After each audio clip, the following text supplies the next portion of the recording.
Next matter is 25 CRB 658, State of Ohio versus Justin Easter. Mr. Easter is present without counsel. Mr. King is here on behalf of the Law Director's Office. We're scheduled for a trial today on 2 charges of assault. Mr. Easter, did you wish to proceed with trial today? Yes. Okay. You understand you're waiving your right to an attorney today? Yes. Okay. Mr. King, would you like to make an opening statement? No, Your Honor. Okay. Mr. Easter, would you like to say anything before we begin? We gonna watch the video and the other two people, victims, were witnesses. Where are they at? I don't know how many witnesses Mr. King has today. He's going to call his witnesses. He might play a video if he has it, and then you'll be able to ask them questions if you like. Can I get some paperwork on the evidence that they have against, or the statements or whatever? We'll play the video mostly. If you want to ask for some discovery, you could do that. We could continue the trial for that purpose if you want to see all that stuff before we have a trial.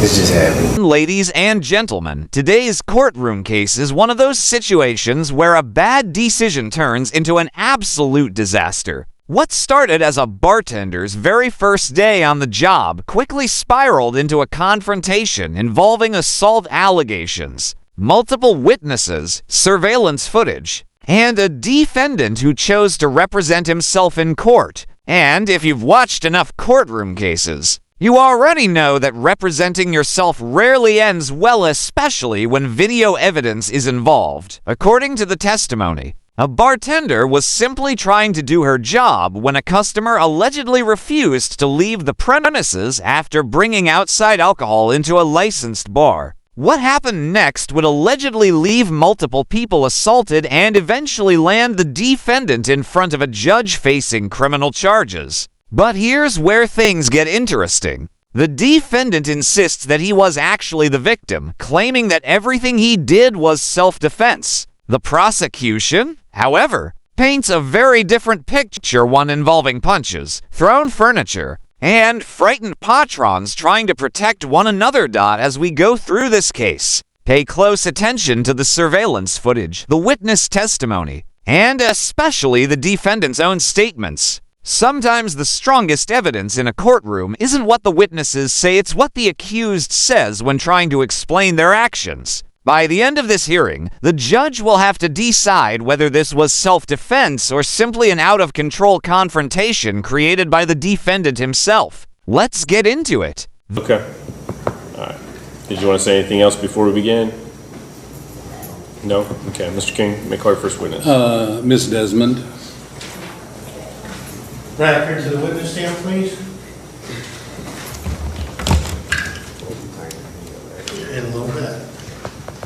Remain standing and raise your right hand. You solemnly swear or affirm the testimony you should give in this case now being heard to be the truth, the whole truth, and nothing but the truth. So help you God, or under penalty of perjury. Yes, sir. Have a seat.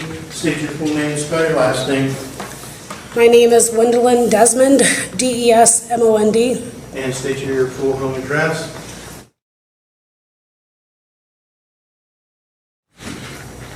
Delaware, Ohio, 43015. Thank you. Okay, you may proceed. Thank you. A little nervous. Just a little bit. Big deep breath and calm down. I want to take your attention back to June 1st, 2025. Yes, sir. Had you just started a job then? Correct. It was my first day. It was a bar, right? Correct. And what bar was it? Roby's Pub and Patio in Etna, Ohio. Etna Township, Licking Yes. County, Ohio? Yes, sir. And you indicate that it was your first day on the job? Yes, sir. Is your video on? Yes. Okay, what are we looking at here? Do you recognize that? I do. That is behind the bar that I had worked at. Okay. Surveillance behind the bar. And I should clarify, I guess, your first day on the job was June 1st, and your last day on the job was June 1st? Yes, sir. Okay, at some point in time, before I play the video, did you have an altercation or run-in with an individual in the bar? Yes, I had 2 run-ins with Mr. Easter June 1st. Okay, and did you know him at all prior to June 1st? No, sir. Is he in the courtroom today? Yes, sir. Point him out to the judge, if you would. Sitting right 12 o'clock in the red. Okay, at the other table? Yes, sir. And you didn't know him at that point in time. What interaction did you have with him while at the bar? Well, the first interaction I had with him, he had walked into my bar. As you see, I had all my doors open. He had walked into my bar previously, sat down, put 6 cents on the counter. As I turned around and said, "Sir, what can I get you to drink?" He grabs the 6 cents and says, "This is a bad situation, I've got to leave." And I said, "Are you okay?" He said, "No, I gotta go. I gotta go right now. This is a bad situation." And I remember kind of just looking at him, and I had a regular behind me, so I kind of turned to look to make sure like I had somebody watching me. Mr. Easter then grabbed his 6 cents and said, "If I sit down and do not make a decision within 3 seconds, I have to leave." And he walked out the front door. Out the front door, Correct. one of these two doors that we're looking The at? one on the right side. Okay. That was the first situation. About 45 minutes later, he then proceeded to come back into the bar and proceeded to ask for a water. And he said, "May I get a water before I start drinking? I have money." And I said, "Absolutely." I turned, get him a water cup, and I said, "What are you gonna drink?" And he didn't respond to me. He went then and plugged his phone in at an outlet within the bar. He comes on the other side of the bar and says, "Can I take my water out to the patio," which you see in the video, Now, let's clarify, the patio... to the left side of the bar. Okay, and it's right out the front, seems to have a fence around it? Correct, yes, sir. Okay, go ahead. And I said, "Yes, you may. What would you like to drink?" He ignored me again and walked straight out to the patio. At that time, since it was my first day, I did FaceTime my supervisor, and I said, "Is this a regular? Should I know anything about him? Since it is a small-town bar, it is my first day, I don't know all the regulars yet." So she said, "Absolutely not, but you know the rules, and if he's loitering, he must go." And I said, "I'm gonna give him a few minutes to see if he comes and buys a drink." And then he pulled out a bottle of Southern Comfort and stuck it on the patio table, and that's when I was advised that I must kick him out. Okay, hang on. Did he buy the bottle of Southern Comfort from you? No, sir. He had it on him? Yes, sir. Is that legal? No. And as a result of that, what did you do? I was advised to kick him out, Okay. to ask him to leave the premises. And did you do that? I did. At any point in time, did you threaten him physically or anything of that nature? No, sir. So what happened when you asked him to leave? Well, in the video, you will see me approach the patio and walk outside.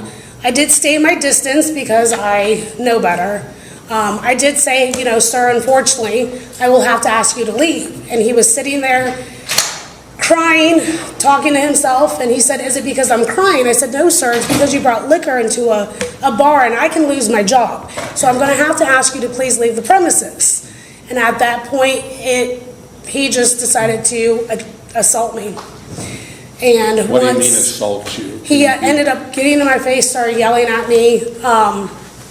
Another bar patron immediately came out who goes there regularly to defend me. So the other bar patron comes out, and Mr. Easter just picked up all the patio chairs one by one, throwing them at me, throwing them at the other bar patron.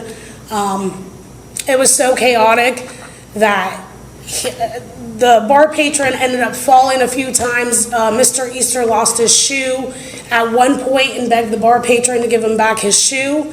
And as the bar patron was handing Mr. Easter his shoe, Mr. Easter, I realized had yellow hospital socks on. And honestly, from my assumption, I realized that he was not mentally stable.